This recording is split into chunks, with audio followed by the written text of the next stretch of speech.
Hi guys! For today's video, share ko sa inyo kung ano yung nangyari sa amin kahapon. So kahapon nga nag-lunch kami sa labas with my former colleagues. So yung option A nga dapat nung kami kakain sa Kaelia. Kasi yung Kaelia ay may event. Kaya pumunta kami sa option B.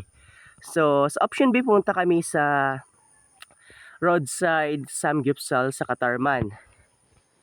Okay, nag-enjoy kami doon. Kaso nga lang kinapos sa ulam. Then, pagkatapos namin sa roadside Samgyeopsal, pumunta na kami sa Midori para mag-dessert.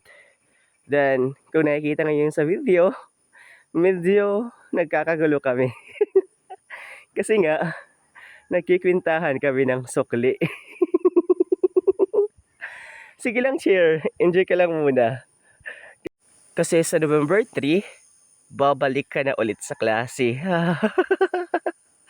Sulitin yung wellness break. Kasi malapit na yung pasukan ulit. Yun lang. Bye!